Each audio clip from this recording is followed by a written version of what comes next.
아이고, 재수 옴붙을라.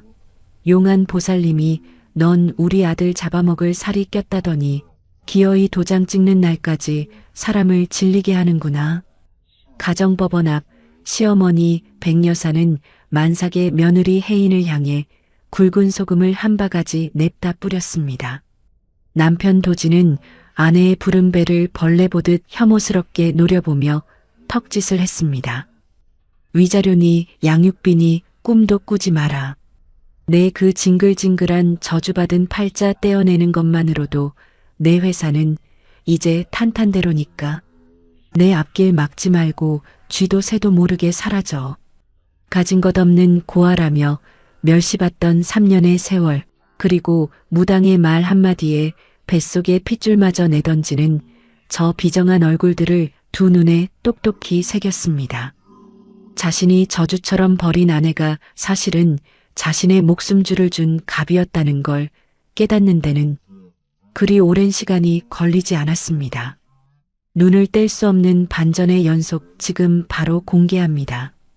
이 이야기의 뒷이야기가 궁금하시다면 잠시 구독과 알림 설정 부탁드립니다. 시간은 3년 전 벚꽃이 흩날리던 어느 평범한 봄날로 거슬러 올라갑니다.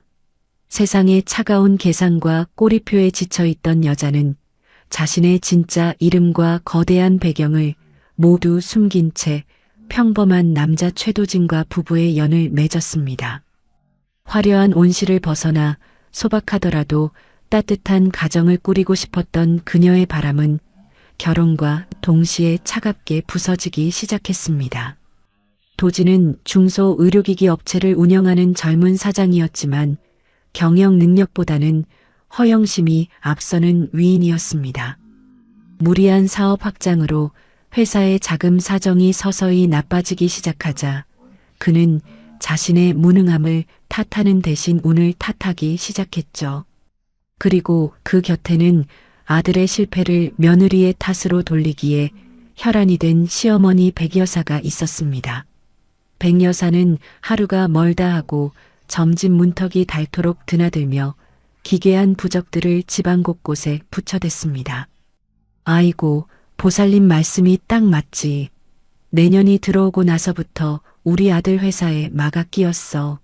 신랑 잡아먹을 독한 살이 끼었으니 집안이 이 꼴이지. 백여사의 표독스러운 폭언은 날이 갈수록 심해졌습니다. 그녀는 며느리가 고아 출신이라 근본이 없다며 집안의 애군을 씻어내야 한다는 명목으로 굳은 집안일을 모두 떠맡겼습니다. 만삭에 가까워져 오는 무거운 몸을 이끌고 차가운 바닥을 닦으면서도 여자는 단 한 번도 불평하지 않았습니다. 남편인 도진조차 어머니의 광기 어린 미신에 동조하며 아내를 투명 인간 취급하기 일쑤였습니다. 어머니 말씀 틀린 거 하나 없어. 당신이 집안에 들어오고 나서 거래처가 줄줄이 끊겼잖아. 재수없게 앞에서 얼쩡거리지 말고 방에나 들어가 있어. 자신의 책임을 회피하기 위해 아내를 애군 덩어리로 몰아가는 남편의 비열한 눈빛을 마주할 때마다 여자의 가슴 속에서는 서늘한 이성이 차갑게 벼려지고 있었습니다. 그녀는 눈물을 흘리며 애원하는 대신 남편이 매일 밤 팽개치듯 던져두고 가는 부실한 재무제표와 결제가 밀려가는 단기 어음들의 엉망진창인 장부를 머릿속에 고스란히 각인시켰습니다. 남편은 회사를 살리겠다며 이리저리 돈을 꾸러다녔지만 정작 가장 중요한 거래처의 신용은 바닥을 치고 있었죠.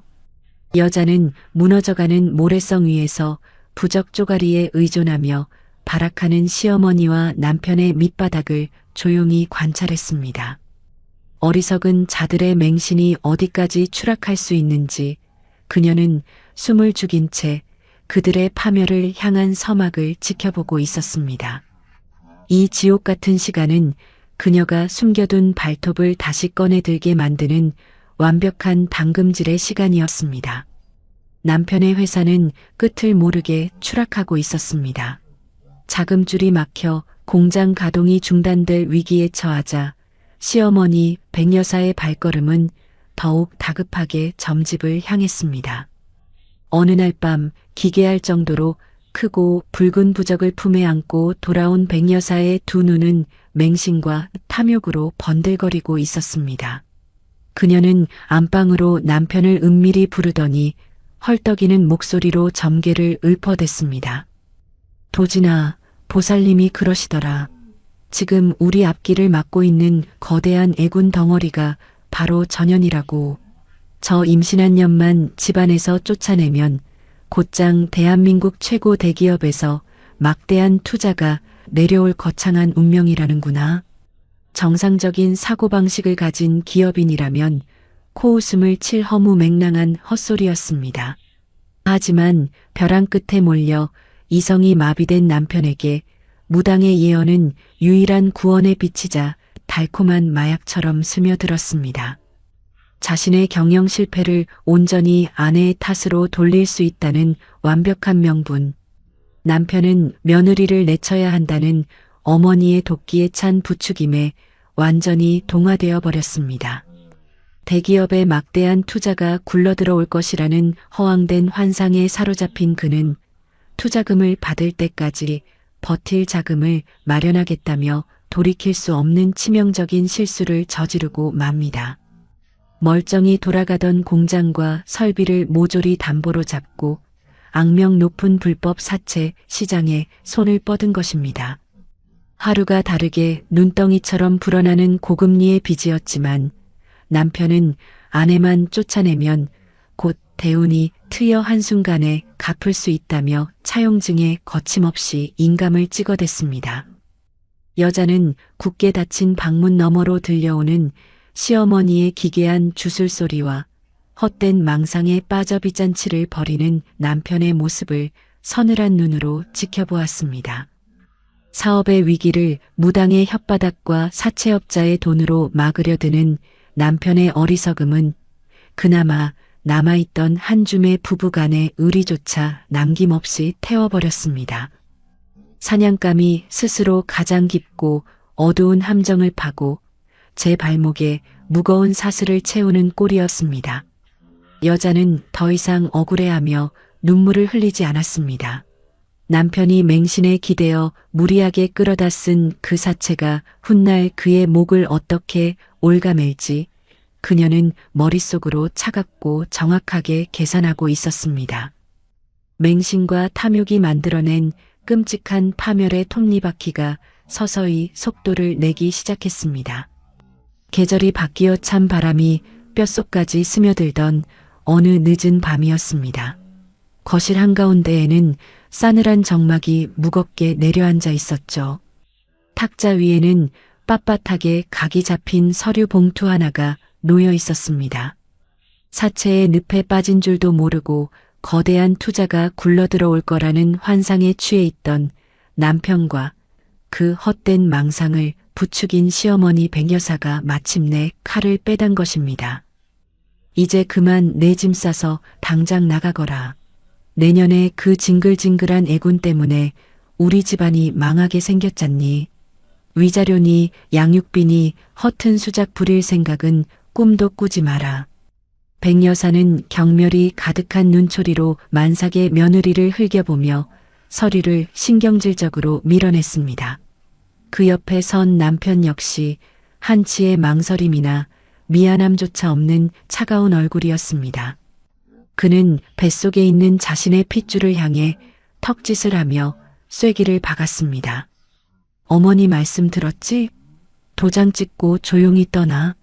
내가 스스로 이 친권 포기 각서에 서명만 하면 지난 3년 동안 우리 집안에 빌부터 산 죗값은 묻지 않겠다. 내 앞길 막지 말고 쥐도 새도 모르게 사라져줘. 바닥에 내동댕이 쳐진 낡은 가방과 탁자 위에 흩어진 이혼 서류, 그리고 친권 포기 각서. 여자는 부른 배를 가만히 감싸 쥔 채 눈앞에 놓인 종이장들을 가만히 내려다보았습니다. 보통의 임산부였다면 하늘이 무너지는 절망 속에서 눈물을 흘리며 매달렸을 참혹한 순간이었습니다. 하지만 여자의 두 눈에는 슬픔이나 두려움 대신 짐승보다 못한 그들의 밑바닥을 확인한 지독한 경멸과 차가운 이성만이 서려 있었습니다.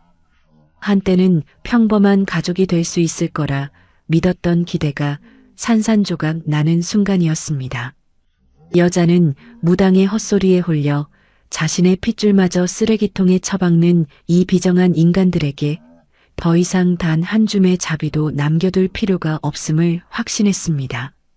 그녀는 떨림 없는 손으로 탁자 위에 놓인 펜을 집어들었습니다. 그래요. 당신들이 그렇게 간절히 원한다면 기꺼이 이 예군을 거두어 주죠. 여자는 붉은 인주를 묻혀 서류의 여백마다 선명한 지장을 꾹꾹 눌러 찍었습니다. 그것은 단순한 이혼의 승낙이 아니었습니다. 탐욕과 미신에 눈이 멀어 제명줄을 스스로 끊어버린 어리석은 사냥감들을 향한 잔혹하고도 완벽한 사냥의 시작을 알리는 서늘한 선전포고였습니다. 도장이 찍히는 둔탁한 소리와 함께 3년이라는 거짓된 껍데기의 시간이 영원히 끝을 맺었습니다. 여자는 뒤도 돌아보지 않고 낡은 코트를 걸친 채 차가운 현관문을 나섰습니다.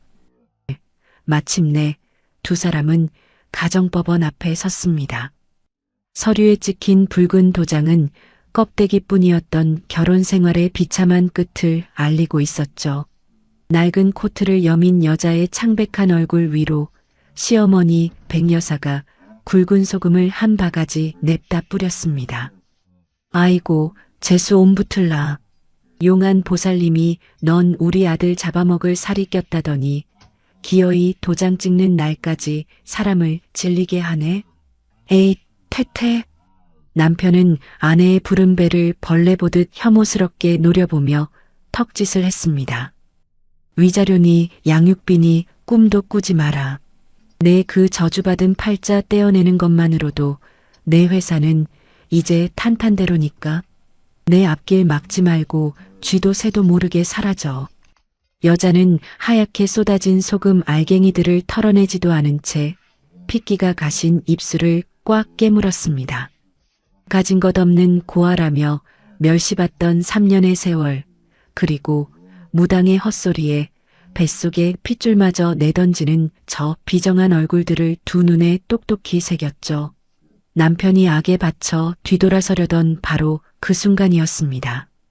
칠흑처럼 검고 거대한 최고급 세단 대여섯 대가 요란한 마찰음을 내며 법원 앞 좁은 도로를 일렬로 막아섰습니다. 당황한 남편과 시어머니가 얼어붙은 사이 맨 앞차의 문이 열리고 은발의 중후한 노신사가 황급히 뛰어내렸습니다.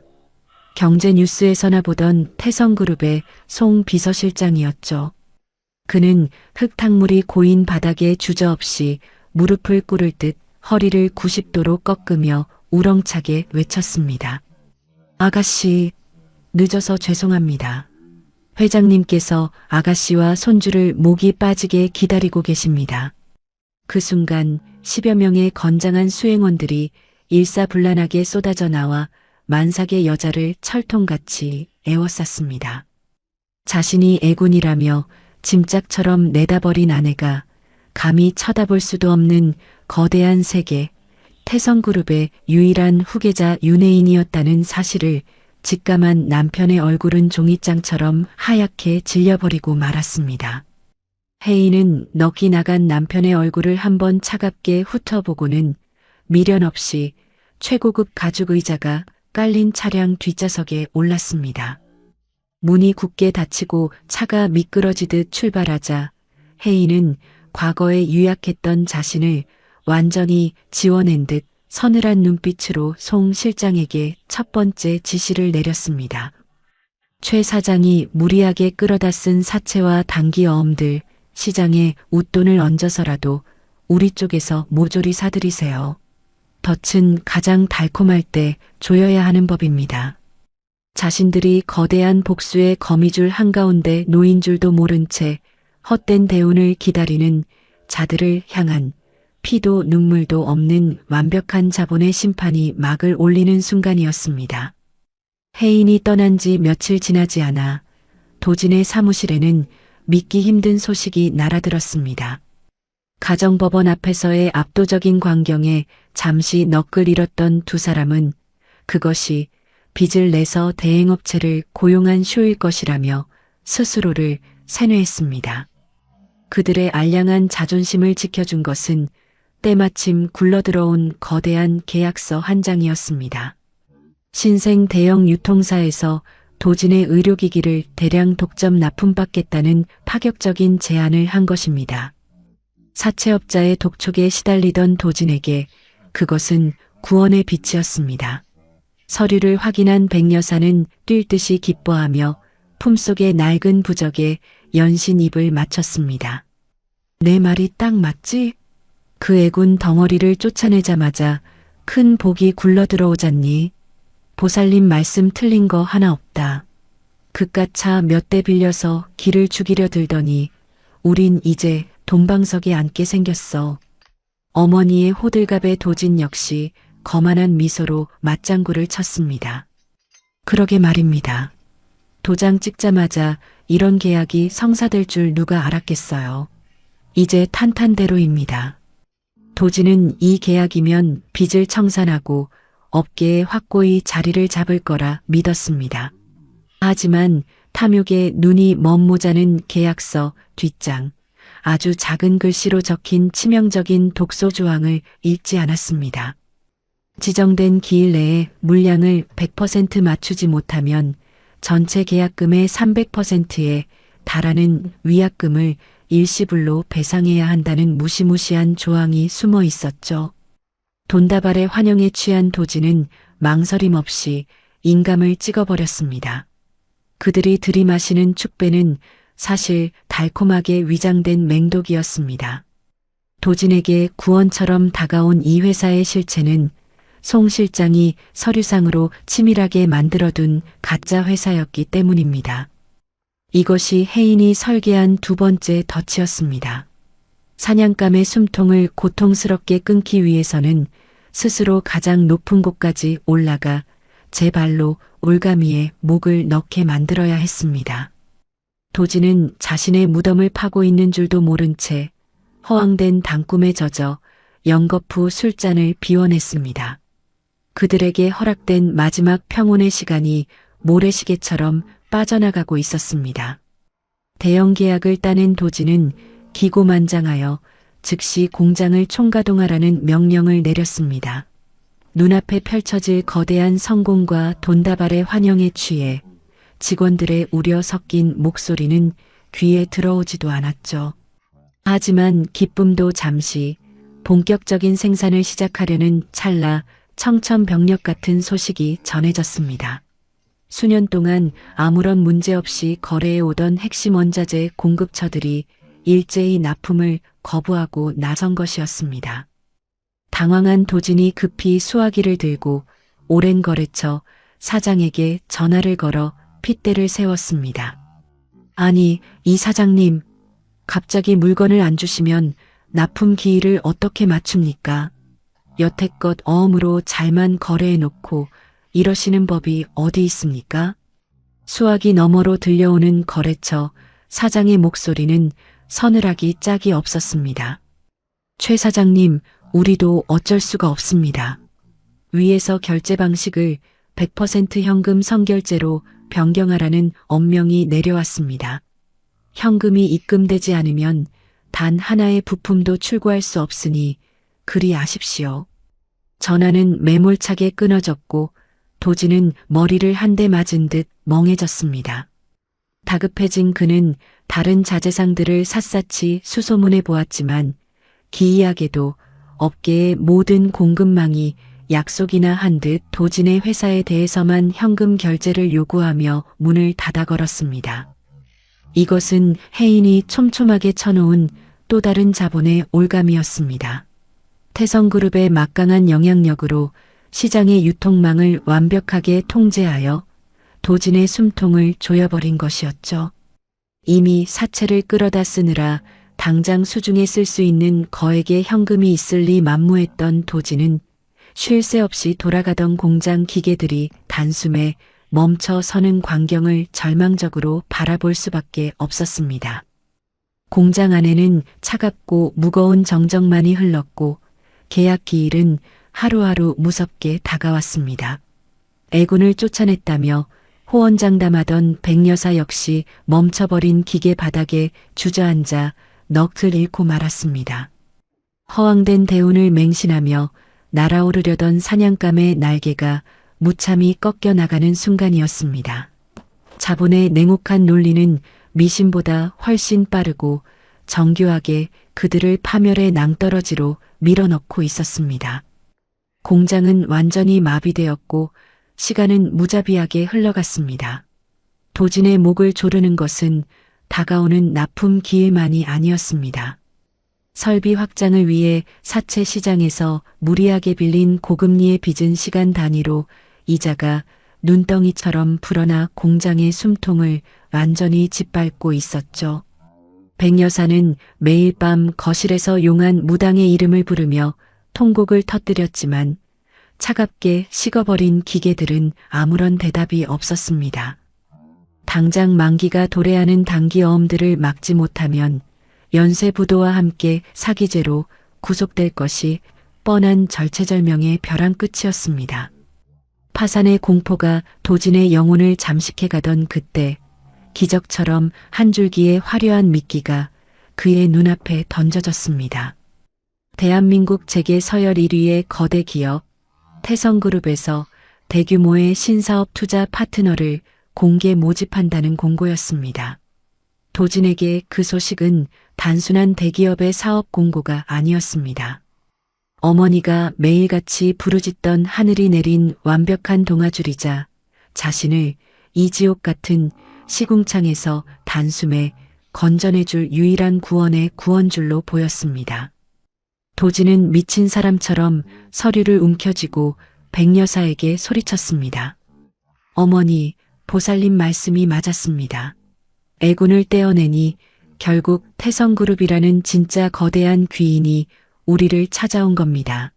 이번 심사만 통과하면 사채 빚은 물론이고 우린 단숨에 대기업의 핵심 파트너가 됩니다.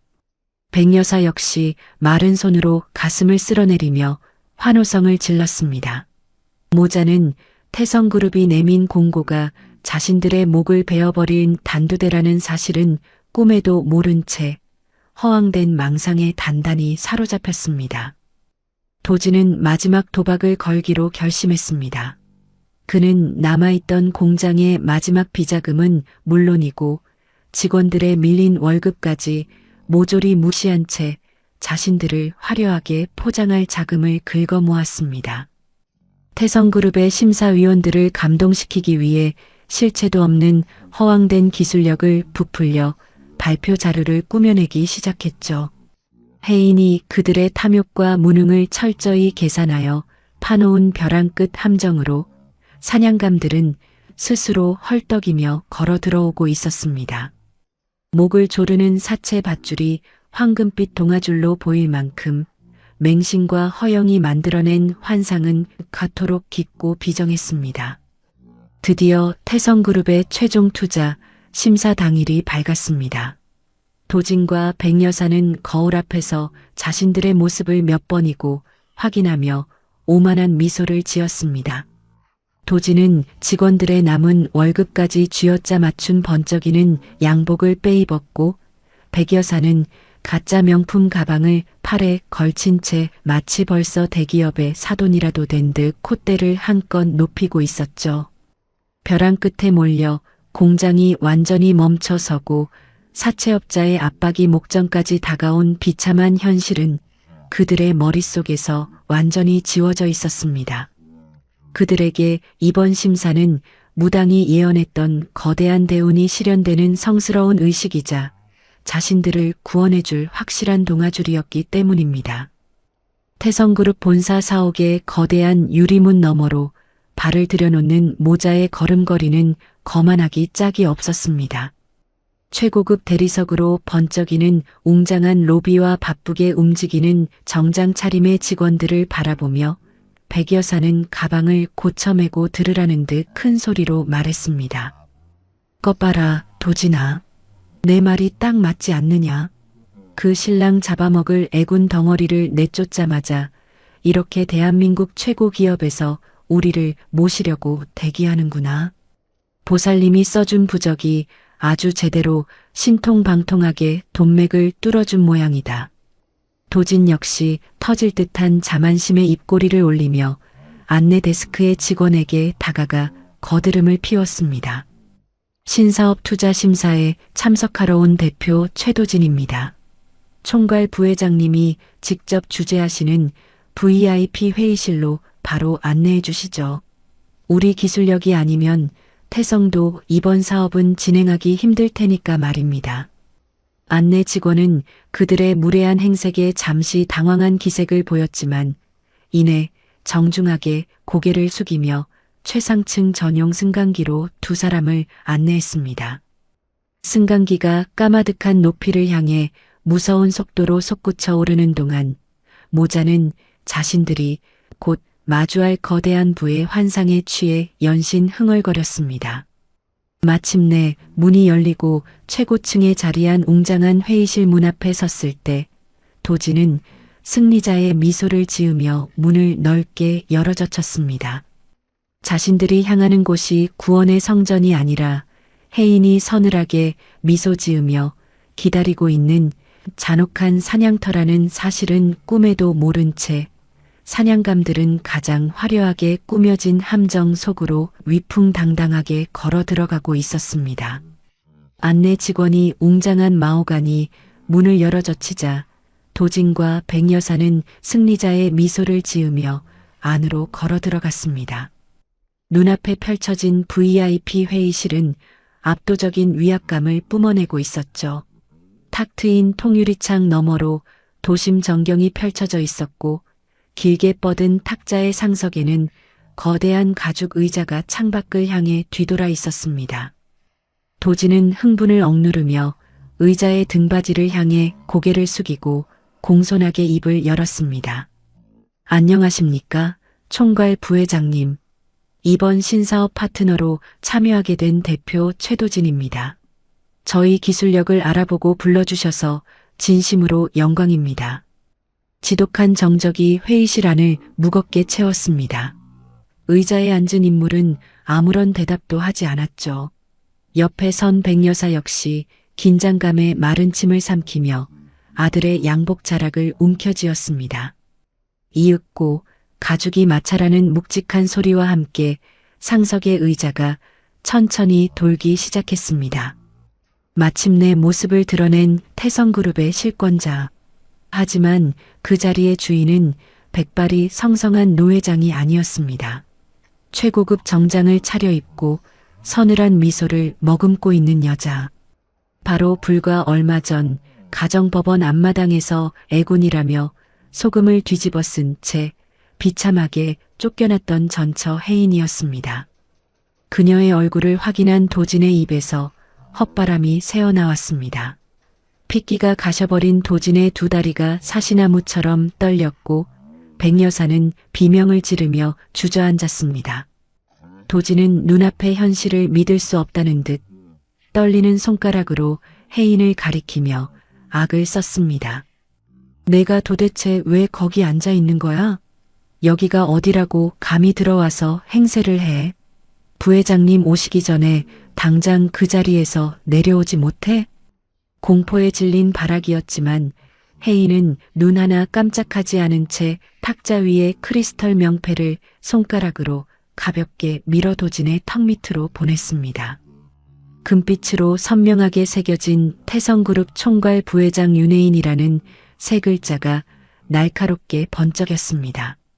맹신과 탐욕에 눈이 멀어 복을 제 발로 걷어찬 자들을 향한 서늘하고 무자비한 자본의 심판이 마침내 서막을 올리는 순간이었습니다. 도진은 다리에 힘이 풀려 그 자리에 털썩 주저앉고 말았습니다. 태성그룹이라는 거대한 동아줄이 사실은 자신의 목을 베어버린 단두대였다는 사실에 숨조차 제대로 쉴 수 없었죠. 백여사 역시 넋이 나간 채 바닥을 기며 덜덜 떨기만 했습니다. 해인은 가죽 의자에 깊숙이 기대앉아 서늘한 시선으로 두 사람을 내려다보았습니다.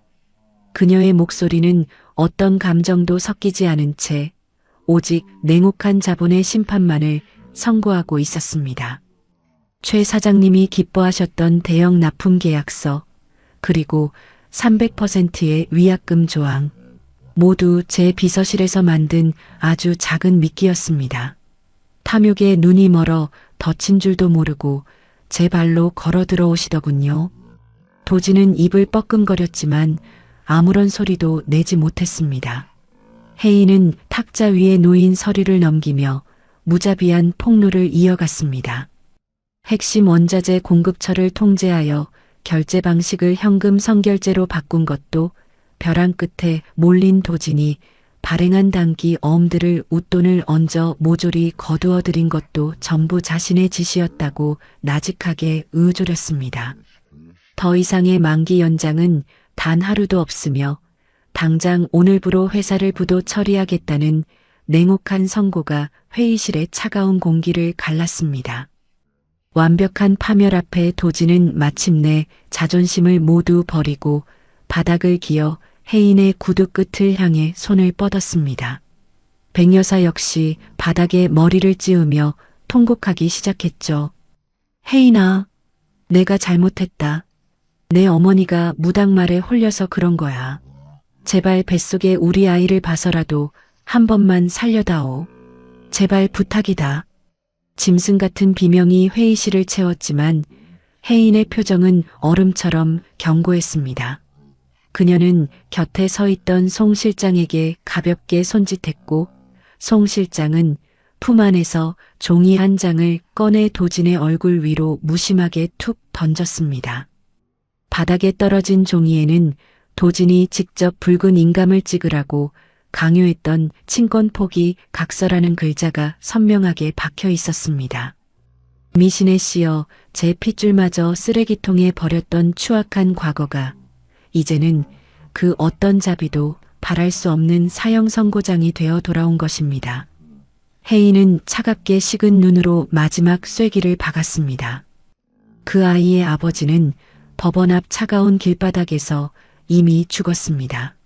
당장 내 건물에서 이 더러운 쓰레기들을 치우세요. 거구의 보안 요원들에게 양팔을 붙잡힌 도진과 백여사는 대리석 바닥을 쓸며 비참하게 끌려나갔습니다. 그토록 위풍당당하게 대기업의 문을 열어젖혔던 모자의 오만한 모습은 온데간데 없고 오직 짐짝처럼 내던져지는 추악한 몰락만이 남았죠. 이거 내가 태성그룹 부회장 남편이라고. 혜인아, 제발 한 번만 살려줘. 도진이 악을 쓰며 회전문이라도 붙잡으려 발악했지만 보안 요원들은 눈 하나 깜짝하지 않고 그들을 건물 밖으로 사정없이 내동댕이 쳤습니다. 하늘마저 그들의 참혹한 파멸을 예견한 듯 밖에는 앞이 보이지 않을 만큼 세찬 장대비가 쏟아지고 있었죠. 차가운 아스팔트 바닥으로 사정없이 곤두박질 친 두 사람은 순식간에 흙탕물과 빗물에 흠뻑 젖어 생쥐꼴이 되고 말았습니다. 백여사는 진흙탕 속에서 모조품 가방을 꼬아진 채 통곡을 터뜨렸습니다. 용한 보살님이 분명 대운이 트인다고 했는데 내 돈, 우리 아들 공장 어떡하냐. 그때 도진의 안주머니에서 휴대전화가 요란하게 울렸습니다. 전화를 받자마자 공장장의 다급한 비명이 거센 빗소리를 뚫고 터져나왔죠. 대표님, 지금 사채업자들과 채권단이 떼거지로 들이닥쳐서 기계마다 빨간 압류 딱지를 붙이고 있습니다. 오늘 만기인 단기어음들도 모조리 부도 처리되었습니다. 우리 이제 정말 끝났습니다. 전화기가 도진의 덜덜 떨리는 손에서 미끄러져 흙탕물 웅덩이 속으로 처박혔습니다. 마지막 보루였던 공장마저 무너지며 완벽한 파산이 증명된 순간이었습니다. 충격을 이기지 못한 백여사는 입에 하얀 거품을 물고 그 자리에서 사지가 뻣뻣하게 굳은 채 쓰러졌습니다. 도진이 비명을 지르며 어머니를 붙잡았지만 회색빛 폭우 속에서 그들을 도와주거나 우산을 씌워주는 사람은 아무도 없었죠. 결국 채권자들을 속이고 무리하게 어음을 돌려막은 도지는 사기 혐의로 현장에서 체포되어 차가운 유치장 신세를 지게 되었습니다. 어두컴컴한 독방 시멘트 바닥에 주저앉은 그는 철창을 붙잡고 매일 밤 피눈물을 흘렸습니다. 하지만 무당의 혓바닥에 노라나 조강지처와 자신의 침핏줄마저 쓰레기처럼 내던진 자에게 남은 것은 스스로 파놓은 깊은 함정 속에서의 영원한 추락뿐이었습니다. 모든 폭풍이 휩쓸고 지나간 자리에는 마침내 고요하고 따뜻한 평화가 내려앉았습니다. 시간이 흘러 태성그룹의 총수로서 혜인이 이끄는 새로운 시대는 눈부신 성장을 거듭하고 있었죠. 무엇보다 그녀의 삶을 가장 환하게 비추는 것은 헛된 미신에 떠밀려 하마터면 세상의 빛을 보지 못할 뻔했던 아이의 맑은 웃음소리였습니다. 한때 낡은 코트를 입고 소금 세례를 맞으며 눈물을 삼키던 유약한 여자는 이제 수많은 사람의 생계를 책임지고 사회에 소외된 이웃을 돌보는 단단하고 거대한 나무로 성장해 있었습니다. 가끔 교도소에서 병을 얻어 신음하는 도진과 요양병원에서 쓸쓸히 죽음을 기다리는 백여사의 처참한 소식이 전해지곤 했습니다. 하지만 혜인의 마음에 그 어떤 동정심이나 파동도 일지 않았습니다. 그들의 파멸은 스스로의 눈먼 탐욕과 어리석은 맹신이 만들어낸 당연한 인과응보의 결과였기 때문입니다. 혜인은 미련 없이 그들의 이름이 적힌 보고서를 잘게 부수어버리며 과거의 모든 악연을 영원히 끊어냈습니다. 어느 화창한 봄날 혜인은 자신이 설립한 지원재단의 개원식에 참석했습니다. 따뜻한 햇살을 받으며 단상에 선 그녀는 편견과 폭력 앞에서 홀로 떨고 있을 사람들을 향해 옅은 미소를 지으며 나직하게 말했습니다. 인생을 살다 보면 때로는 눈앞에 얄팍한 욕망이나 실체 없는 허상에 흔들릴 때가 있습니다. 하지만 진정한 복은 결코 바깥에서 우연히 굴러들어오는 것이 아닙니다. 내 곁에 있는 사람을 귀하게 여기고 스스로의 힘으로 진실을 지켜낼 때 비로소 완성되는 것입니다. 혜인의 진심 어린 목소리가 사람들의 가슴에 묵직한 울림을 남겼습니다. 거짓된 환상을 쫓아 스스로를 잃어버린 자들의 말로가 얼마나 참혹한지, 그리고 스스로 일어선 자의 삶이 얼마나 찬란한지 그녀의 존재 자체가 증명하고 있었기 때문입니다. 이야기를 들어주신 여러분은 지금 어떤 가치를 믿고 계십니까? 헛된 미신이나 허영심에 흔들리지 마시고 여러분 자신의 땀과 진실을 믿으시길 바랍니다. 오늘의 이야기가 작은 등불이 되기를 바라며 이만 이야기를 마칩니다. 지금까지 이야기 친구였습니다. 감사합니다. 늘 평안하시길 바랍니다. 고졸 계약직 주제에 첫날부터 5분을 늦어? 당신 같은 사람 필요 없으니까 당장 내 방에서 나가요. 그 서늘하고 모멸적인 말이 떨어지는 데는 채 5초도 걸리지 않았습니다. 숨을 고를 틈도 낡은 가방을 제대로 내려놓을 틈조차 없었죠. 한지원 씨는 새로 발급받을 사원증의 끈조차 만져보지 못한 채 첫 출근 단 5분 만에 회사의 거대한 유리문 밖으로 밀려나고 말았습니다. 단지 학벌이 낮고 계약직이라는 이유 하나만으로 이 여자에게는 자신이 왜 늦을 수밖에 없었는지 설명할 최소한의 기회조차 완전히 박탈당했습니다. 하지만 그 자리에 있던 유성유통의 임원들과 송민우 본부장은 상상조차 하지 못했습니다. 방금 그 계약직 여직원을 자신들이 쓰레기처럼 내쫓은 행동이 이 회사가 쌓아온 모든 신뢰와 2조 원짜리 계약을 무너뜨리게 될 줄은 꿈에도 모른 채 오만하게 미소를 짓고 있었습니다. 본부장의 무지함이 불러온 이 비극적인 선택은 과연 어떤 파멸을 맞이하게 될까요? 오늘의 사연이 선사할 짜릿하고도 묵직한 인생의 깨달음이 궁금하시다면 잠시 시간을 내어 구독과 알림 설정을 부탁드립니다. 지금 어느 지역, 어디에서 시청하고 계신지 댓글로 남겨주시면 마음 깊이 감사 인사를 전하겠습니다. 유성유통이 시급 9,600원짜리 단기 사무보조로 뽑은 한지원 씨는 사실 전 직장인 이름만 대면 알만한 대기업에서 물류 프로세스를 전면 수정해 전체 비용을 무려 15%나 절감했던 계약직 최초의 우수 사원 이력을 가지고 있었습니다. 학벌이라는 조건 하나 때문에 2조 원짜리 안목을 가진 천재적인 인재를 일회용 인력으로 부리려 했던 유성유통의 비극적인 안목 부재는 이미 그 시작부터 정해진 리스크였을지도 모릅니다. 지원 씨는 전 직장에서 누구보다 밤낮 없이 일하며 능력을 증명해냈지만 계약 기간이 끝남과 동시에 고졸이라는 꼬리표에 밀려 정규직 전환의 문턱에서 좌절해야만 했습니다. 당시 서류를 검토하던 인사 담당자는 차가운 목소리로 학벌 제한이라는 사내 규정을 들먹이며 고개를 저었죠. 지원 씨는 그때 깨달았습니다. 아무리 능력이 뛰어나고 비용을 수억 원씩 절감해도 이 사회가 요구하는 겉껍데기를 갖추지 못하면 언제든 지워질 수 있는 존재에 불과하다는 사실을 말입니다. 그럼에도 불구하고 지원 씨는 무너지지 않았습니다.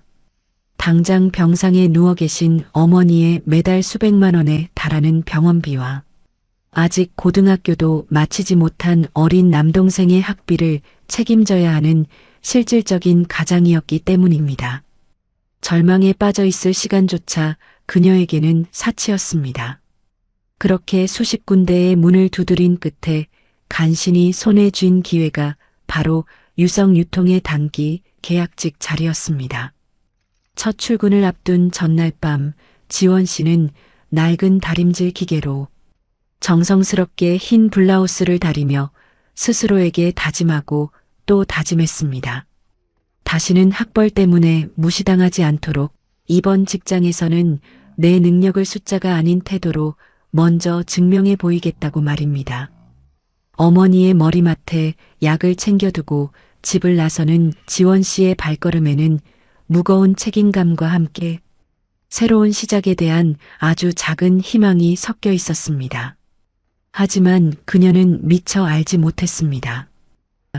정확히 1시간 뒤 첫 출근길 지하철역에서부터 무섭게 시작되고 있다는 사실을 말입니다. 첫 출근 당일 아침 지하철역으로 향하는 한지원 씨의 발걸음은 평소보다 유독 차분하면서도 묵직했습니다. 머릿속으로는 새로 출근하게 될 유성유통의 사무실 구조와 첫 인사말을 끊임없이 되뇌고 있었죠.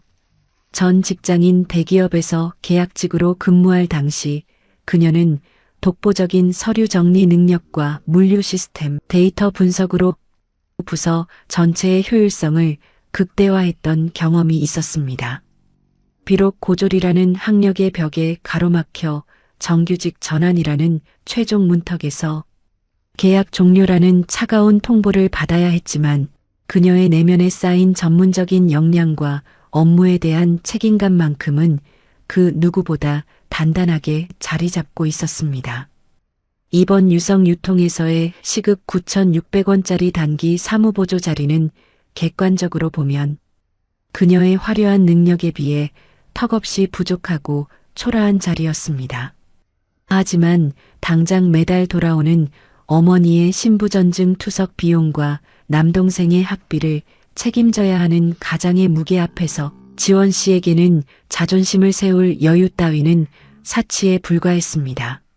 아무리 작은 일이라도 나에게 주어진 역할에서 완벽한 결과물을 만들어내겠다는 일념 하나로 지원 씨는 가방끈을 꽉 쥐어잡으며 보도블록 위를 빠르게 걸어갔습니다. 유성유통 본사 건물까지는 걸어서 약 7분 거리였고 시계를 확인하니 출근 시간까지는 아직 30분이라는 넉넉한 시간이 남아 있었습니다. 뛰지 않고 평상시 걸음으로 가도 충분히 회사 로비에 도착해 여유롭게 첫 인사를 건넬 수 있는 완벽한 타이밍이었습니다.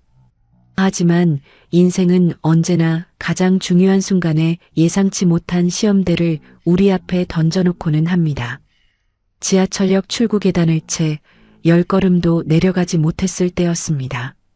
지원 씨의 시야에 계단 아래 기둥 옆에서 중심을 잃고 한쪽 무릎을 꺾으며 차가운 시멘트 바닥으로 급격하게 주저앉는 한 노부인의 모습이 들어왔습니다.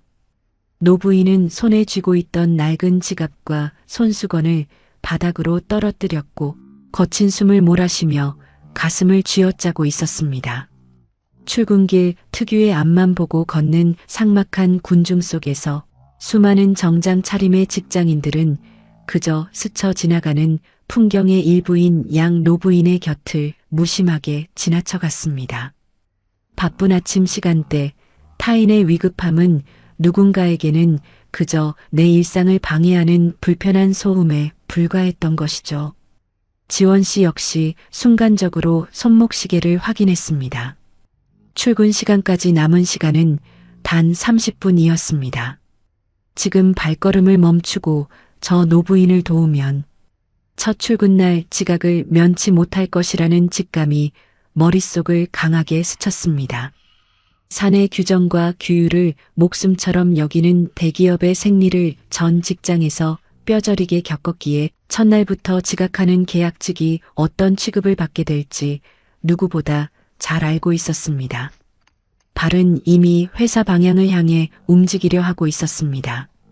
하지만 그 순간 바닥을 짚으려는 노부인의 손이 눈에 띄게 심하게 떨리는 모습과 창백하게 질려가는 입술이 지원 씨의 눈에 박혔습니다.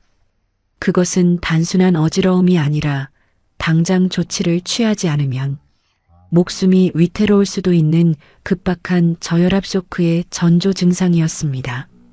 지원 씨의 마음속에서 거대한 갈등이 휘몰아쳤습니다.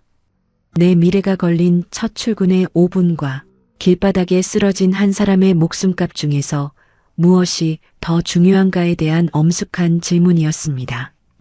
그리고 지원 씨는 망설임을 끝내고 고개를 돌렸습니다. 규율보다 인간으로서의 도리와 정의감을 먼저 계산한 따뜻하고도 단단한 결단이었습니다. 지원 씨는 쓰러진 노부인의 곁으로 망설임 없이 다가갔습니다. 차가운 아스팔트 바닥에 주저앉아 신음하는 노부인의 안색은 이미 흙빛으로 변해 있었고 거친 호흡을 몰아쉬며 가슴을 쥐어짜고 있었습니다. 주변을 지나치던 수많은 이들의 발걸음은 그저 무심하게 흘러갔지만 지원 씨에게는 그 순간 사내 규정이나 지각에 대한 공포보다 눈앞의 생명을 구해야 한다는 본능적인 정의감이 앞섰습니다. 그녀는 전 직장인 대기업에서 물류 프로세스를 관리하며 절체절명의 위기 상황마다 침착하게 리스크를 계산하고 대처하던 버릇이 지금 이 위급한 순간에도 발휘된 것이었습니다. 지원 씨는 먼저 노부인의 가방을 받아들고 상태를 살폈습니다. 환자의 호흡이 얕고 불규칙한 데다 입술이 파랗게 질려가는 것을 보고 전형적인 저혈압 쇼크 증상임을 단번에 직감했습니다. 그녀는 노부인의 옷단추를 조심스럽게 풀어 호흡을 도왔고 근처 편의점으로 단숨에 뛰어가 생수 한 병을 사들고 돌아왔습니다.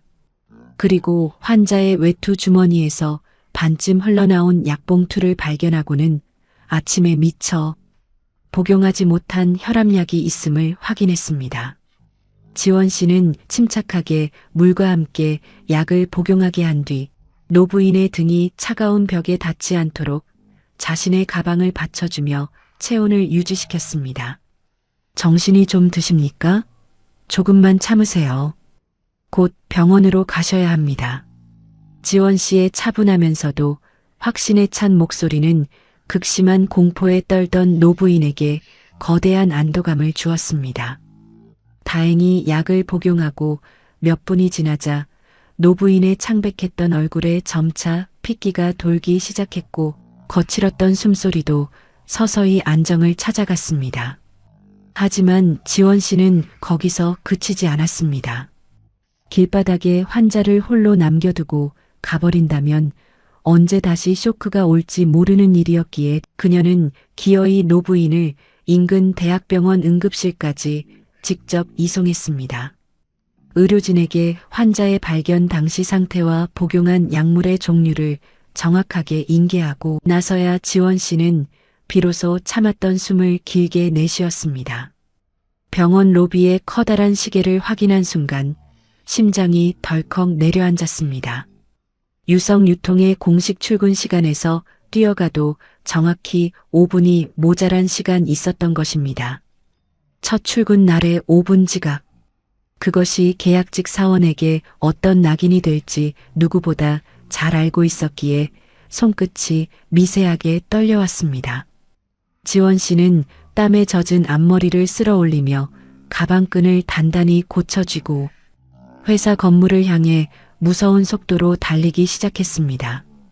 숨이 턱 막히고 구두굽이 보도블록에 부딪히며 날카로운 소리를 냈지만 그녀의 머릿속은 오직 제 시간에 가야 한다는 생각뿐이었습니다. 비록 지각이라는 커다란 리스크를 안게 되었지만 지원 씨는 자신의 선택을 단 한순간도 후회하지 않았습니다.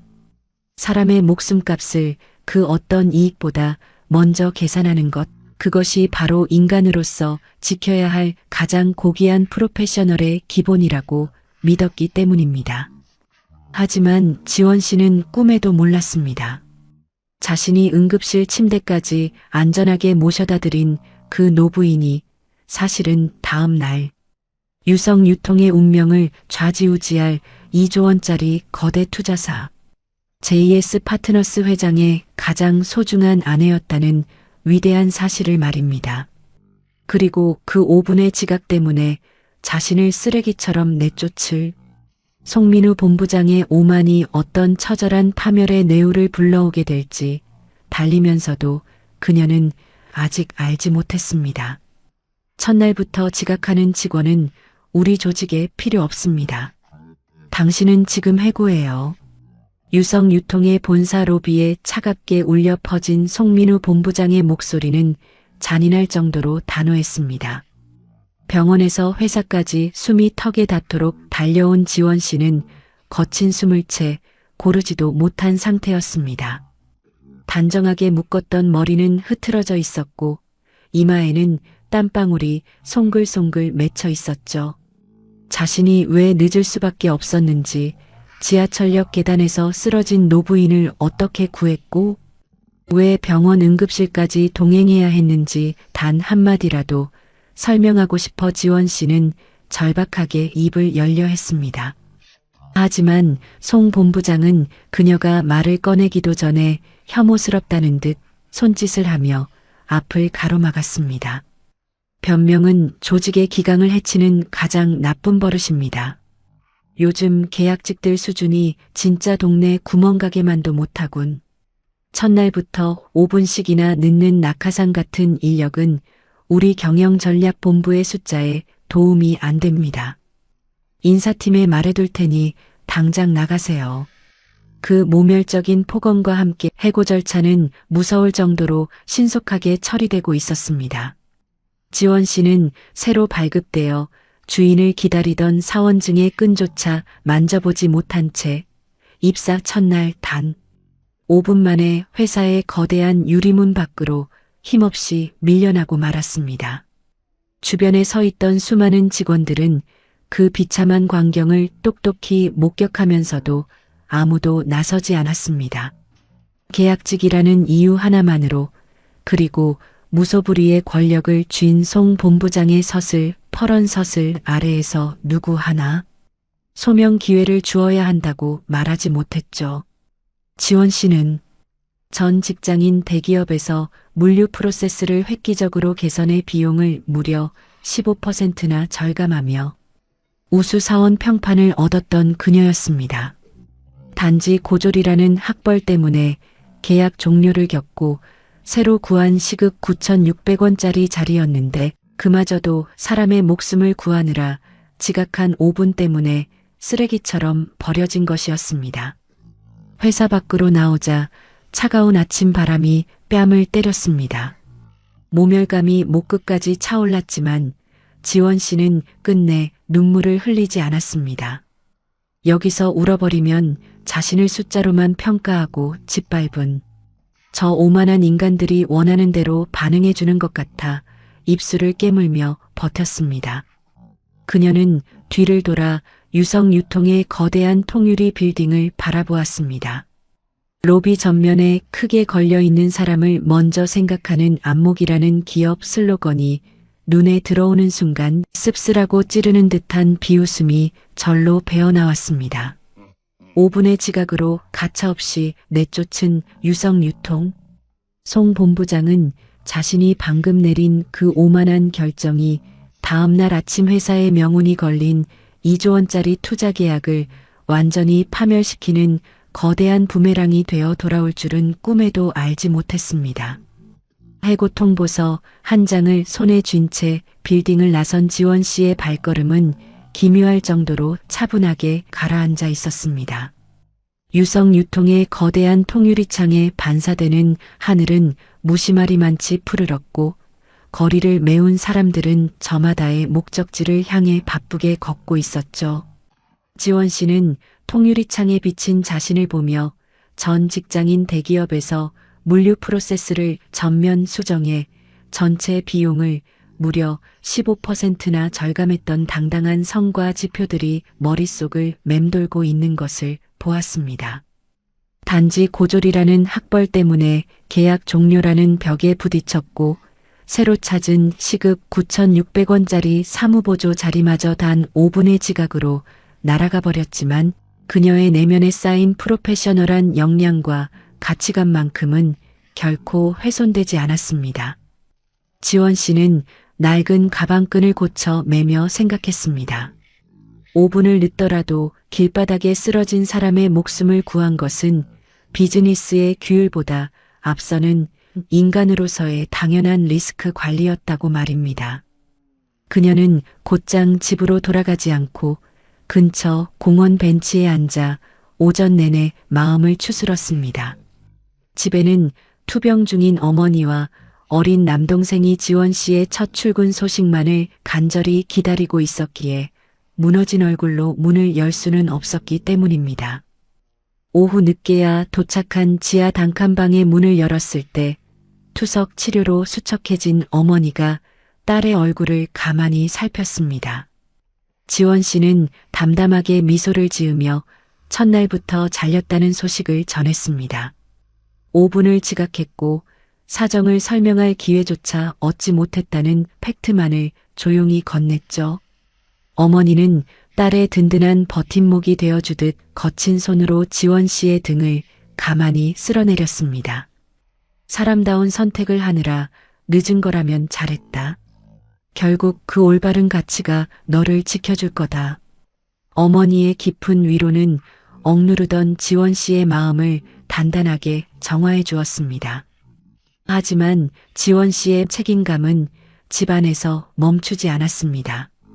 그녀는 저녁 늦은 시간이 되자 아침에 노부인을 인계했던 대학병원 응급실로 조심스럽게 전화를 걸었습니다.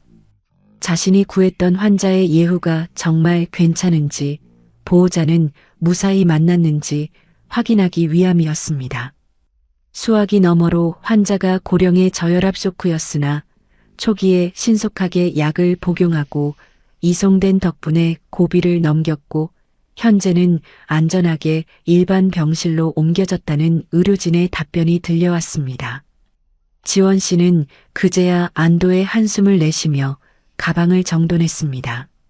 자신이 내린 결단이 한 인간의 생명을 온전히 살려냈다는 확실한 지표였습니다. 그러나 지원 씨는 미처 상상도 하지 못했습니다. 병원 측을 통해 밤늦게까지 환자의 상태를 체크한 이 철저한 책임감과 정성이 고스란히 노부인의 남편이자 거대 자산운용사 JS 파트너스의 창업주인 고진호 명예회장에게 실시간으로 보고되고 있었다는 사실을 말입니다. 안목 없는 유성유통은 5분 지각했다는 이유로 책임감 없는 인력이라며 그녀를 버렸지만 거물은 이미 그녀의 본질을 완벽하게 꿰뚫어 보고 있었습니다. 다음 날 오전 유성유통 본사의 대회의실은 평소와는 전혀 다른 팽팽한 긴장감과 묘한 활기로 가득 차 있었습니다. 회사의 사활은 물론 향후 10년간의 운명을 좌지우지할 수도 있는 2조 원 규모의 스마트 물류망 구축 계약 체결이 불과 1시간 뒤로 다가왔기 때문이었습니다. 창립 이래 단 한 번도 유치해 본 적 없는 천문학적인 규모의 대형 프로젝트인 만큼 온 복도에는 임원들의 바쁜 구두 꿈소리가 끊이지 않았습니다. 프레젠테이션 자료를 최종 검토하는 실무진들의 손길은 미세하게 떨렸고 회의실 상석의 자리를 정돈하는 비서들의 움직임도 극도로 조심스러웠습니다. 이 모든 거대한 판을 기획하고 진두지휘에 온 인물이 바로 경영전략본부의 실세 송민우 본부장이었습니다. 그는 맞춤 정장의 칼날을 매만지며 회의실 전면의 유리창 너머를 오만한 눈빛으로 내려다보고 있었습니다. 전날 오전 첫 출근길에 고작 5분을 지각했다는 이유로 고졸 계약직 여직원을 단칼에 잘라버렸던 그 냉혹함은 오늘 오후 거대한 성공을 앞둔 그의 얼굴에서 한층 더 견고한 독선으로 피어오르고 있었죠. 송 본부장에게 계약직이란 언제든 소모품처럼 갈아 끼울 수 있는 무가치한 숫자에 불과했습니다. 그는 자신이 내린 가혹한 결정이 조직의 기강을 바로잡는 철저한 리스크 관리였다고 굳게 믿었으며 그 오만한 확신은 대형 계약을 앞둔 지금 극에 달해 있었습니다. 주변의 임원들은 송 본부장의 눈치를 보며 이번 계약만 성사되면 차기 부사장 자리는 따놓은 당상이라며 입이 마르도록 아부를 떨었고 송 본부장은 그것을 당연한 권리인 양 받아들이며 가볍게 고개를 끄덕였습니다. 회의실 테이블 위에는 아직 서류 클립도 채 뜯지 않은 2조 원짜리 계약서 초안과 함께 유성유통의 화려한 홍보 브로슈어가 나란히 놓여 있었습니다. 표지에는 사람의 가치를 먼저 보는 안목이라는 문구가 굵은 글씨로 박혀 있었지만 그 방 안에 누구도 그 문장의 진정한 무게를 아는 사람은 없었습니다. 그들은 오직 눈앞의 숫자가 가져다줄 막대한 이익과 자신들의 탄탄한 승진 가도만을 계산하고 있었을 뿐이었습니다. 송 본부장은 시계를 확인한 뒤 만족스러운 미소를 지으며 임원들에게 최종 지시를 내렸습니다. JS 파트너스 측의 명예회장님이 직접 움직이시는 만큼 가죽 서류 봉투의 배치부터 다과의 온도까지 단 1mm의 오차도 허용해서는 안 됩니다. 완벽하게 통제된 판 위에서 모든 것이 자신의 의도대로 흘러갈 것이라 확신하는 송 본부장의 얼굴에는 기고만장한 아우라가 흘렀습니다. 하지만 유성유통의 그 누구도 상상조차 하지 못했습니다. 자신들이 불과 24시간 전에 요즘 계약직 수준을 운운하며 쓰레기처럼 내쫓았던 그 고졸 여직원이 실은 전 직장에서 물류 비용을 무려 15%나 절감했던 대단한 천재였으며 오늘 이 방에 걸어 들어올 최고 권력자의 안목이 향한 곳이 어디인지를 말입니다. 폭풍이 몰아치기 직전에 고요함처럼 2조 원짜리 거대한 파멸의 서막이 대회의실의 무거운 침묵 속에서 서서히 막을 올리고 있었습니다. 오전 11시 정각.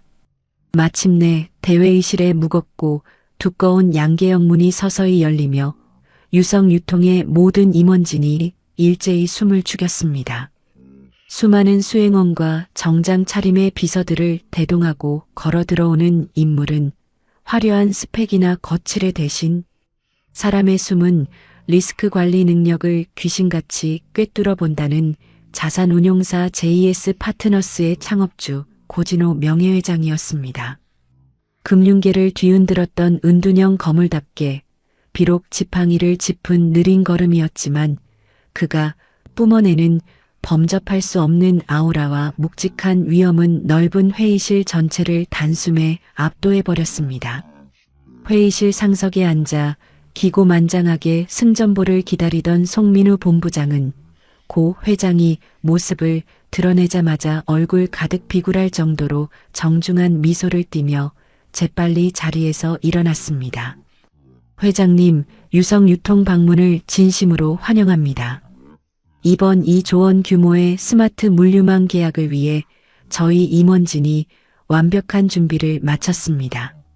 송 본부장은 허리를 굽혀 고개를 숙이며 자신이 기획한 이 완벽한 판 위에서 계약서에 도장만 찍으면 모든 명예와 차기 부사장 자리가 자신의 손에 들어올 것이라 확신하고 있었습니다. 임원들은 고 회장의 눈빛 하나, 손짓 하나를 살피며 가죽 서류 봉투를 정돈하고 최고급 다과를 테이블 위에 올리기 바빴습니다. 그러나 상석에 엄숙하게 착석한 고진호 명예회장은 눈앞에 놓인 2조 원짜리 계약서 초안이나 유성유통의 화려한 홍보 브로슈어에는 단 1mm의 시선도 주지 않았습니다. 그의 깊고 날카로운 눈빛은 오직 회의실 내부의 공기를 가만히 응시할 뿐이었죠. 송 본부장이 기고만장한 목소리로 준비한 물류 시스템 프레젠테이션을 시작하려던 바로 그 순간이었습니다. 고 회장이 가볍게 손을 들어 송 본부장의 말을 멈추게 했습니다. 그리고 회의실 안을 조용히 둘러보며 낮고 가라앉은 목소리로 입을 열었습니다. 어제 아침 이 건물 근처 지하철역에서 위급하게 쓰러진 제 아내를 구하고 밤늦게까지 병원에 전화를 걸어 예우를 챙겨준 귀사의 직원이 있다고 들었습니다. 능력과 인성을 모두 갖춘 그 위대한 인재가 지금 이 자리에 배석해 있습니까? 그 짧은 질문이 떨어지는 순간 회의실 안의 온도는 순식간에 영하로 얼어붙었습니다. 임원들은 영문을 몰라 서로의 얼굴을 갸웃거리며 눈빛을 교환하기 바빴고 실무진들은 당혹감에 사로잡혔습니다. 하지만 오직 한 사람, 경영전략본부의 실세인 송민우 본부장만큼은 고 회장의 말이 끝나기가 무섭게 등줄기를 타고 거대한 소름이 돋아나는 것을 느꼈습니다. 어제 아침 아내를 구한 유성유통의 여직원, 그리고 밤늦게까지 병원에 전화를 걸어 예우를 체크했던 지독한 책임감의 소유자. 송 본부장의 머릿속에 전날 오전 첫 출근길에 단 5분을 지각했다는 이유로 모멸감을 주어 쓰레기처럼 내쫓았던 고졸 계약직 한지원 씨의 얼굴이 선명한 파편이 되어 뇌리를 강타했습니다. 송 본부장은 입술을 파르르 떨며 손에 쥐고 있던 만년필을 놓칠 뻔했습니다. 자신이 소모품이라 여기며 사정 청취는 변명이라 일축하고 잘라버린 그 하찮은 단기 사무보조가 실은 2조 원짜리 거대 계약의 명주를 쥐고 있는 JS 파트너스 회장의 가장 소중한 은인이었다는 믿을 수 없는 팩트가 전면 공개되는 순간이었습니다. 기고만장했던 송 본부장의 안색이 순식간에 하얗게 질려가기 시작했고 회의실 안에는 터지기 직전에 시한폭탄 같은 거대한 균열과 침묵이 무겁게 내려앉았습니다. 어제 아침 쓰러진 노부인이 바로 JS 파트너스 고진호 회장의 아내였다는 청천벽력 같은 사실이 회의실 전체를 강타하자 송민우 본부장의 머릿속은 날카로운 경고음으로 가득 찼습니다. 전날 오전 첫 출근길에 겨우 5분을 늦었다는 이유로 소명 기회조차 주지 않고 요즘 계약직 수준 진짜 동네 구멍가게만도 못하군이라며 모멸적으로 쫓아냈던 고졸 사무보조 한지원 씨의 얼굴이 일순간에 거대한 공포가 되어 눈앞을 스쳐 지나갔죠. 송 본부장은 등줄기를 타고 흘러내리는 식은땀을 감추기 위해 억지로 입꼬리를 올리며 간신히 목소리를 쥐어짜냈습니다. 회장님, 어제 아침 그런 불미스러운 일이 있으셨다니 정말 유감입니다. 하지만 저희 경영전략본부에서는 어제 날짜로 근태 불량 및 규정 위반에 따라 해당 계약직 직원의 근무를 즉각 종료 처리하였습니다. 첫날부터 지각하는 인력은 조직의 기강을 해치기 때문에 사내 내부 규정에 의거해 신속하고 적법하게 처리한 사항입니다. 송 본부장은 그것이 철저한 원칙이자 리스크 관리였다며 어떻게든 자신의 실수를 포장하려 애썼습니다. 숫자로만 세상을 보고 계약직을 소모품으로 여겼던 그의 오만한 안목이 빚어낸 처절한 자승자박의 순간이었습니다. 하지만 그 오만한 변명을 묵묵히 듣고 있던 고진호 명예회장의 얼굴에는 분노 대신 깊고 서늘한 환멸이 천천히 차올랐습니다. 고 회장은 유성유통의 임원들이 정성스럽게 준비한 2조 원짜리 계약서 초안과 사람의 가치를 먼저 보는 안목이라는 문구가 굵게 박힌 홍보 브로슈어를 손끝으로 천천히 밀어냈습니다. 회의실 안의 공기는 터지기 직전의 폭탄처럼 팽팽하게 당겨졌고 그 누구도 감히 숨을 크게 쉬지 못했습니다. 고 회장은 천천히 고개를 들어 송 본부장을 똑바로 응시하며 낮지만 회의실 전체를 무겁게 울리는 목소리로 입을 열었습니다. 당신들이 말하는 그 내부 규정과 원칙이라는 껍데기 뒤에서 진짜 중요한 리스크가 무엇인지 전혀 보지 못하는군요.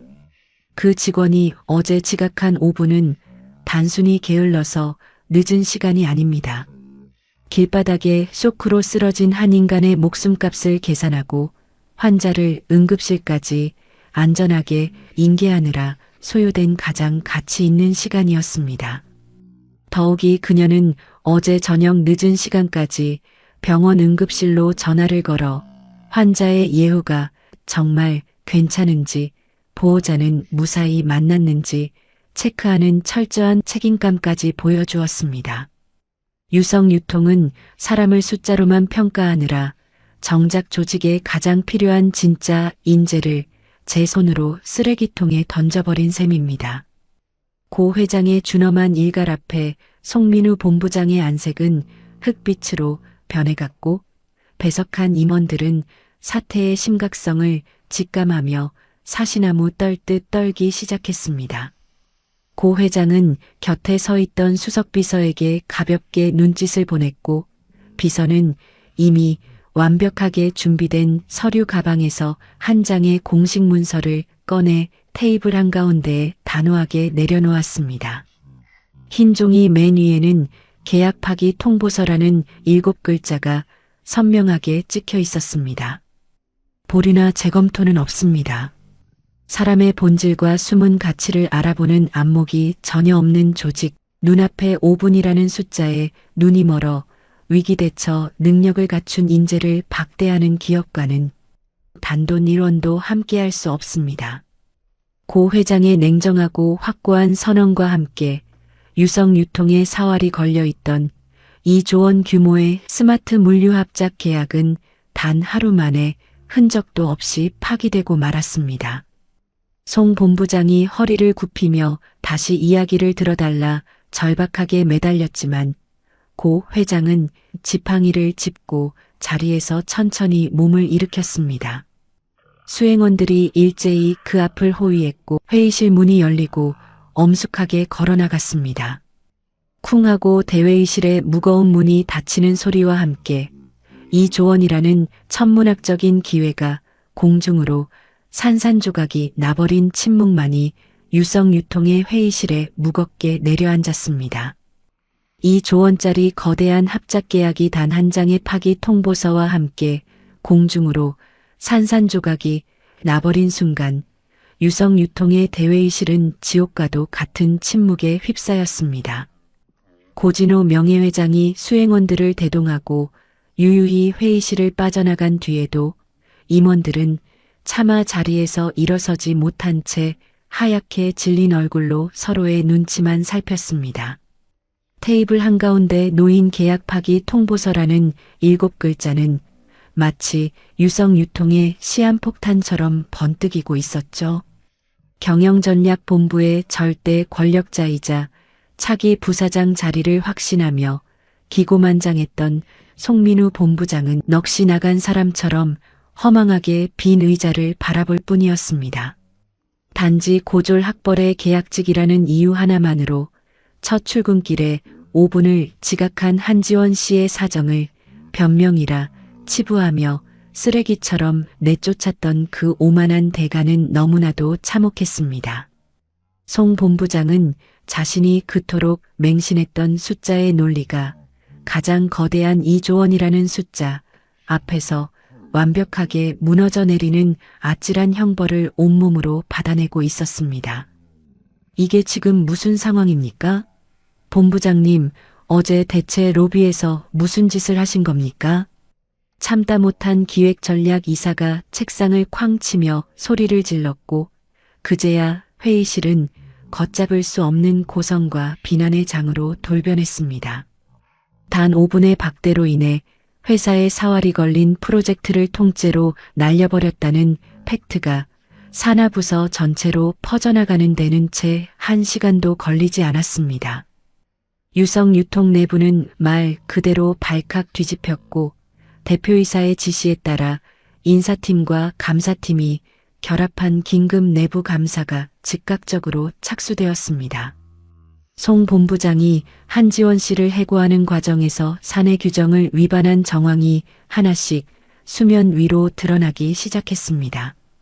아무리 단기 계약직이라 할지라도 당사자에게 최소한의 소명 기회를 주어야 한다는 기본 절차가 철저히 무시되었으며 본부장 개인의 독단적인 감정과 갑질이 개입되었다는 주변 직원들의 익명 증언이 쏟아졌습니다.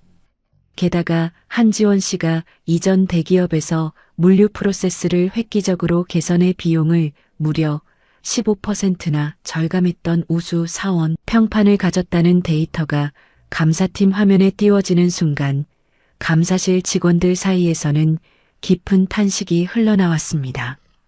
유성유통이 시급 9,600원짜리 인력이라며 후려치고 박대했던 인물이 실은 회사가 그토록 애타게 찾던 핵심 인재였다는 사실이 전면 공개된 것입니다. 그로부터 이틀 뒤 유성유통 경영진은 사태를 수습하기 위해 비참할 정도로 다급하게 움직였습니다.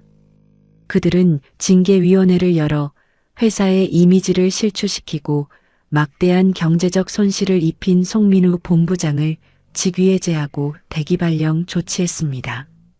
사실상 업계에서의 매장 수순이었습니다.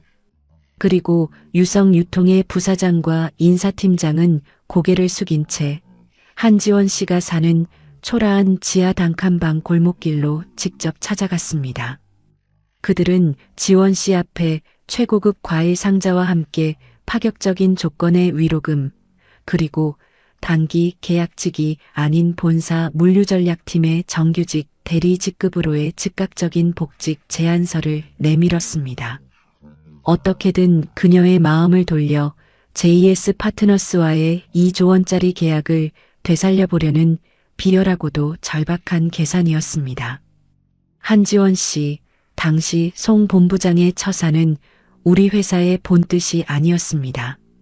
정규직 대리 자리를 보장할 테니 제발 회장님께 말씀 한마디만 잘해주십시오. 부사장이 땀을 흘리며 지원 씨의 손을 잡으려 애원했습니다. 전 직장에서 학벌의 벽에 부딪혀 눈물 흘렸고 이틀 전만 해도 단 5분의 지각으로 비참하게 쫓겨났던 지원 씨였습니다. 하지만 정규직이라는 화려한 제안 앞에서도 지원 씨의 눈빛은 기묘할 정도로 차갑고 단단했습니다. 그녀는 테이블 위에 놓인 복직 제안서를 뚫어지게 바라보더니 천천히 고개를 저었습니다. 사람을 숫자로만 평가하고 계약직이라는 이유로 존재 자체를 지워버리는 무자비한 구조 속으로 다시 걸어 들어가는 것은 자신이 원하는 삶의 방향이 아니었기 때문입니다. 지원 씨는 유성유통 경영진을 향해 과분한 제안이지만 사양하겠다며 정중하지만 단호하게 복직을 거절했습니다. 눈앞의 안락함보다 자신의 올바른 가치관과 자존심을 먼저 선택한 차갑고도 엄숙한 거절이었습니다. 새로운 직장과 무대를 선택한 한지원 씨의 결정은 단순히 한 개인의 취업을 넘어 부조리한 사회의 관습에 던지는 묵직한 돌직구와도 같았습니다. JS 파트너스가 후원하는 공익적 국책 물류기업의 총괄 팀장 자리를 수락한 후 지원 씨는 곧바로 출근 준비에 착수했습니다. 그녀는 전날 밤 정성스럽게 다려둔 푸른색 셔츠를 입고 거울 앞에 섰습니다. 반지하 방 특유의 어둡고 습한 공기는 여전했지만 거울 속 지원 씨의 눈빛만큼은 그 어느 때보다 청명하고 단단하게 빛나고 있었습니다. 생계를 위해 시급 9,600원짜리 단기 사무보조 자리에 목을 매야 했던 과거의 나약한 한지원은 더 이상 존재하지 않았습니다. 문을 나서기 전 투석 치료로 지친 어머니의 손을 꼭 쥐며 지원 씨는 나지막하게 말했습니다. 어머니, 다녀오겠습니다. 이번에는 제 능력을 온전히 펼칠 수 있는 곳이에요. 걱정하지 마세요.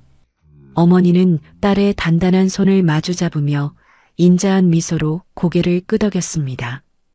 올바른 가치관과 사람다운 선택이 결국 가장 강력한 무기가 되어 딸을 지켜주었다는 사실에 어머니의 마음은 깊은 안도로 가득 찼습니다. 지원 씨가 새로운 출발을 향해 당당하게 발걸음을 내딛는 동안 그녀를 쓰레기처럼 버렸던 유성유통은 뼈아픈 파멸의 종착역을 향해 달려가고 있었습니다. 2조 원 규모의 스마트 물류망 구축 합작 계약이 완전히 파기되었다는 공식 문서가 접수되자 유성유통의 주가는 연일 하한가를 기록하며 폭락했습니다. 회사의 명운이 걸린 거대 프로젝트를 단 5분의 박대와 눈앞의 숫자에 눈이 먼 오만함으로 날려버린 대가는 상상을 초월할 정도로 참혹했습니다. 직위해제 및 대기 발령 조치 처분을 받았던 송민우 본부장은 사내 감사팀의 강도 높은 조사 끝에 업무상 배임 및 계약직 직원에 대한 심각한 직권남용 혐의가 모두 입증되어 가차 없이 해고되었습니다. 그뿐만 아니라 유성유통 이사회는 회사가 입은 천문학적인 경제적 손실과 대외적 이미지 실추에 대한 책임을 물어 송 전 본부장을 상대로 수십억 원에 달하는 민사상 손해배상 청구 소송을 제기했습니다. 한때 경영전략본부의 절대 권력자로 군림하며 계약직을 소모품으로 후려쳤던 그는 단 하루 만에 신용불량자 신세로 전락하며 자산과 명예를 모두 잃고 업계에서 영구히 추방당했습니다. 사정 청취를 변명이라 치부하며 타인의 기회를 빼앗았던 자가 정작 자신은 어떤 소명의 기회도 얻지 못한 채 완벽하게 짓밟히는 인과응보의 순간이었습니다. 첫 출근 날 새로운 국책 물류기업의 로비에 들어선 지원 씨의 발걸음은 가볍고 당당했습니다. 통유리창 너머로 쏟아지는 아침 햇살이 그녀의 푸른 셔츠 위로 눈부시게 부서졌고 로비에 모인 직원들은 총괄 팀장으로 부임하는 그녀를 향해 정중하고도 따뜻한 환영의 박수를 보냈습니다. 이곳은 학벌이라는 겉껍데기나 이력서의 숫자로 사람을 제한하는 숨막히는 구조가 아니었습니다. 현장에서 위기를 대처하는 리스크 관리 능력과 사람의 목숨값을 먼저 계산할 줄 아는 고귀한 안목을 최우선으로 존중하는 진짜 인재들의 무대였습니다. 지원 씨는 회의실 상석에 앉아 고진호 명예회장과 실무진들이 지켜보는 가운데 자신이 준비해온 혁신적인 물류 프로세스 기획안을 차분하고 확신에 찬 목소리로 발표하기 시작했습니다. 전 직장에서 물류 비용을 15% 절감했던 데이터를 기반으로 이번 프로젝트에서는 취약계층의 처우를 보장하면서도 운영 효율성을 극대화하는 시스템을 구축하겠습니다. 그녀의 완벽한 발표에 회의실 안의 모든 전문가들은 깊은 감탄과 함께 고개를 끄덕였습니다. 시급 9,600원짜리 단기 인력이라며 그녀를 후려쳤던 유성 유통이 얼마나 엄청난 보석을 제 발로 차버렸는지 지원 씨는 자신의 압도적인 실력과 결과물로 세상 앞에 똑똑히 증명해 보이고 있었습니다. 한지원 씨는 새로 부임한 국책물류기업의 총괄팀장 집무실에서 창밖을 가만히 내려다보았습니다. 빌딩 숲 사이로 붉게 물든 노을이 아스라하게 지고 있었고 거리를 가득 메운 퇴근길 차량의 불빛들이 마치 거대한 강물처럼 흐르고 있었죠. 불과 며칠 전까지만 해도 그녀는 시급 9,600원이라는 숫자에 갇혀 다음 달 어머니의 병원비와 남동생의 학비를 어떻게 마련해야 할지 밤잠을 설치던 가난한 고졸 계약직 가장에 불과했습니다. 단 5분을 지각했다는 이유로 소명 기회조차 얻지 못하고 요즘 계약직 수준 진짜 라는 모멸적인 폭언과 함께 쓰러진 쓰레기처럼 내쫓겼던 그 빌딩의 로비가 창문 저 멀리 희미하게 보였습니다. 하지만 지원 씨의 마음속에는 이제 유성 유통을 향한 억울함이나 송민우 본부장에 대한 증오심 따위는 단일도 남아있지 않았습니다. 분노보다 훨씬 더 단단하고 묵직한 책임감이 그녀의 내면을 가득 채우고 있었기 때문입니다. 지원 씨는 책상 위에 놓인 두툼한 가죽 서류 봉투와 서첩을 정리하며 조용히 미소를 지었습니다. 그 서첩에는 전 직장에서 이뤄냈던 물류 비용 15% 절감이라는 찬란한 수치 팩트와 함께 앞으로 그녀가 이끌어갈 공익적 물류 혁신의 청사진이 빽빽하게 적혀 있었습니다. 지원 씨는 가방을 챙겨 들고 집무실에 불을 끈 뒤 허리를 곧게 펴고 당당한 걸음으로 복도를 걸어 나갔습니다. 서무 직원들이 정중하게 고개를 숙이며 퇴근 인사를 건넸고 지원 씨는 따뜻한 눈빛으로 가볍게 목 인사를 나누었습니다. 회사를 나와 지하철역으로 향하는 길 봄바람이 뺨을 스쳤지만 더 이상 어깨가 움츠러들지 않았습니다. 집으로 돌아가는 지하철 안에서 그녀는 손목시계를 가만히 바라보았습니다. 정확히 일주일 전 바로 이 시간대에 자신을 가로막았던 그 운명의 5분을 떠올렸죠.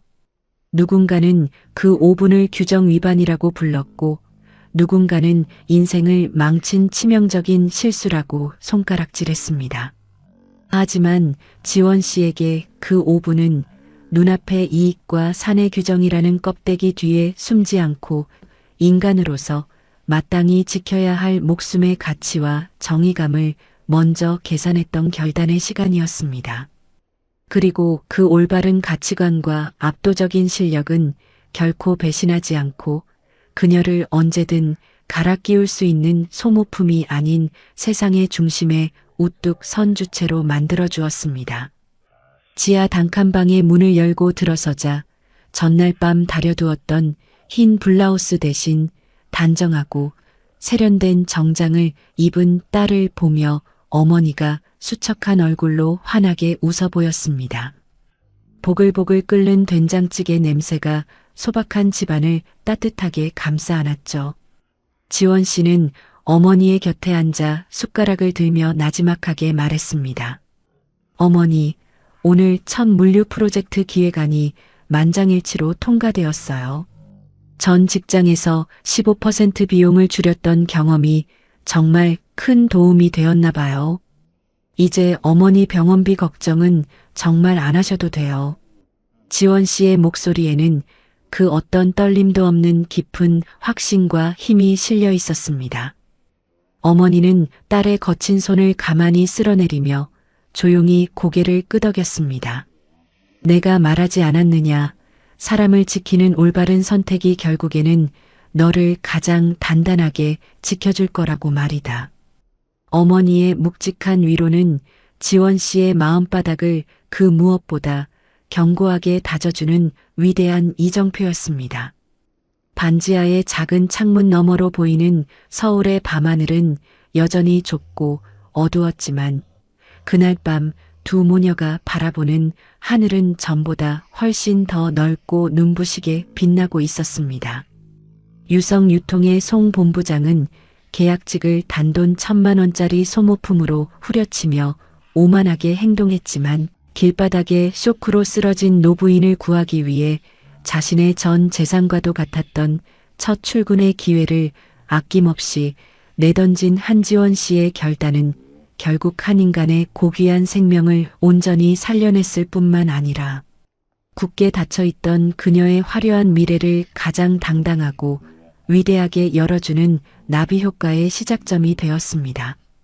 우리 역시 눈앞의 이익보다 사람다움을 먼저 선택하는 그 숭고한 용기를 믿고 나아갈 때 세상은 결코 우리를 배신하지 않으며 상상치도 못한 가장 찬란한 기적의 문을 열어줄 것이라는 따뜻하고도 깊은 위로를 이 여름밤 우리 모두의 마음에 깊이 새겨봅니다.